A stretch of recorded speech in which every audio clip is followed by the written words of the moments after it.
ডাউকির এই লেকের ধারে আমরা কাল রাতের বেলা এসেছি যখন এখানে, তখন বুঝতে পারিনি যে সকালটা এতটাই সুন্দর হবে। ডাউকিতে ক্যাম্পিং করার এক্সপিরিয়েন্সটা সত্যি জীবনের খুব স্পেশাল স্মৃতি হয়ে থাকবে। অনেক দিন ধরে ইচ্ছা ছিল লেকের ধারে টেন্টে একটা রাত কাটানোর, অবশেষে সেটা হলো। তবে সত্যি কথা বলতে কি, ক্যাম্পিং যতটা বাইরে থেকে সুন্দর আর অ্যাস্থেটিক লাগে, বাস্তবে স্পেশালি মেয়েদের ক্ষেত্রে একটু চ্যালেঞ্জিং তো বটেই। বাথরুম অনেক দূরে ছিল, আর রাতে ঠান্ডার মধ্যে বারবার এত দূর যাওয়া সত্যি আনকমফোর্টেবল। মাঝে মাঝে মনে হচ্ছিল হোটেল রুমই বোধহয় বেস্ট ছিল।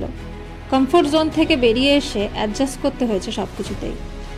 কিন্তু এখন মনে হচ্ছে এই ছোট ছোট অসুবিধাগুলো না থাকলে হয়তো এক্সপিরিয়েন্সটা এতটা রিয়েল আর মেমোরেবল হতো না। কারণ জায়গাটা এতটাই সুন্দর।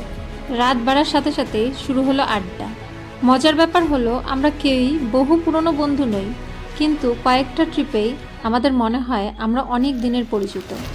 কেউ নিজের গল্প বলছিল, কেউ হাসাচ্ছিল, কেউ চুপচাপ বসেছিল।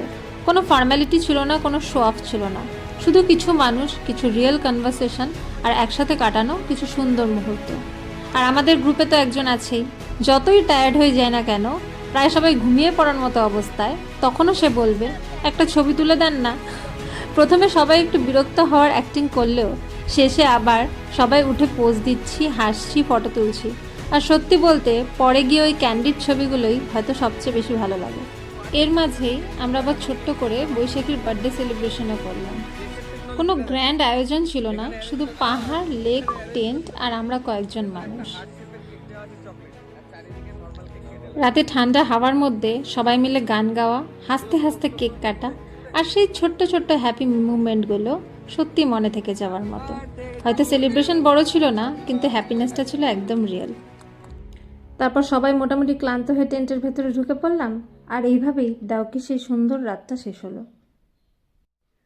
পরদিন সকালে ঘুম ভাঙতেই প্রথমেই সেই ক্রিস্টাল ক্লিয়ার লেক, হালকা কুয়াশা, পাহাড়ের গায়ে সকালের নরম আলো, আর চারপাশে একদম ফ্রেশ একটা পরিবেশ। রাতের অন্ধকারে যে জায়গাটা মিস্টিরিয়াস লাগছিল, সকালের আলোতেই সে জায়গাটা একদম শান্ত আর স্বপ্নের মতো লাগছিল। সেই সকালে লেকের ধারে বানানো সেই কফিটার টেস্ট হয়তো কোনো ক্যাফের কফির থেকেও অনেক বেশি স্পেশাল ছিল।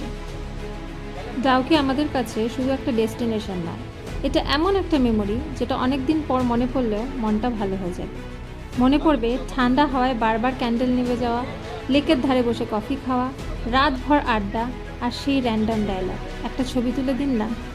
আর তখন বুঝবো সবচেয়ে সুন্দর ট্রিপগুলো সবসময় পারফেক্ট হয় না, কিন্তু ফিলিংসগুলো পারফেক্ট হয়ে যায়।